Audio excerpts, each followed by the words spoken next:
Okay, magandang gabi po uli or kung saan man kayo, magandang umaga. Parting na po tayo. Ito po, inano ko na, power, nakapalsak na po. At naka-on na po siya. Ngayon, lalagyan na po natin siya ng tubig. Ano po to? Distilled water.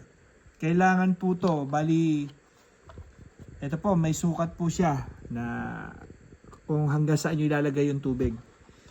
Lagay po natin yung tubig. Kaya po kailangan natin lagyan ng tubig para pagka isinuot na po natin yung mask po natin, hindi po ma-dry habang yung ating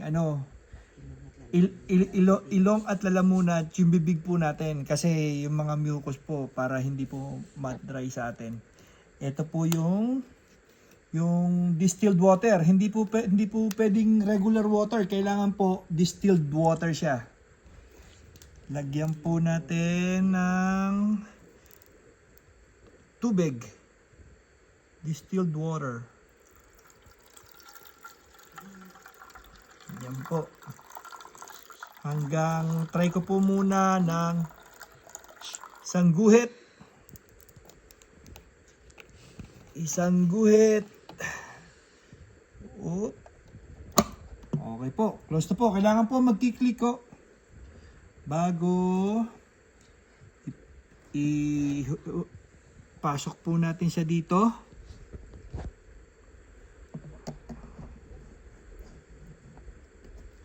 Ayun po. At pagkatapos po niyan, nailagay na po natin yung tubig niya. Kaya nga ho pala ako, nakalimutan kong sabihin sa inyo. Kaya nga ho pala ako may ganito dahil natigil po ang aking paghinga habang natutulog. Ang tawag po doon ay sleep apnea. Yung pagtigil po ng paghinga habang natutulog. Bali, nagsimula po yan nang magkaroon po ako ng high blood pressure. Sa mga gusto pong malaman kung delikado ba ang paghihilik, napakadelikado po yon kasi natigil ang ating paghinga habang tayo natutulog. Nawawalan po tayo ng oxygen sa buong katawan natin. Siyempre po, pag wala po tayong oxygen, diretso po tayo sa stroke o kaya heart attack. Kaya po napaka-importante po nito sa atin.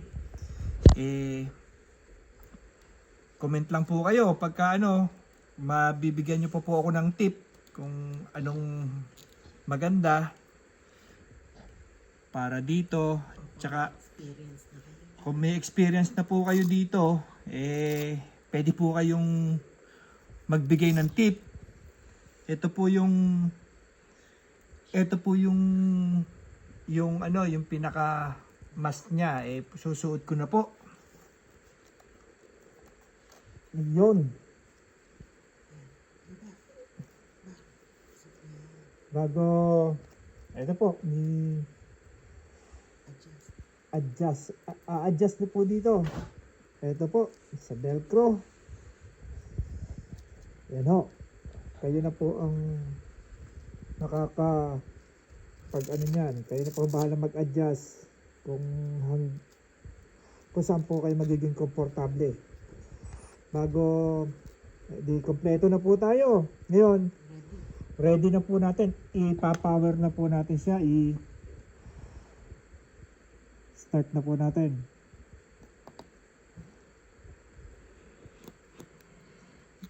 Ayan o, nagano na. Ganun lang po. Ganun lang po kasimple. Pwede po kayong mag-comment. Libre pa, wala pong bayad yun. Mga kahilik, mga kahagok at saka kahilik, libre po sa comment. Bago po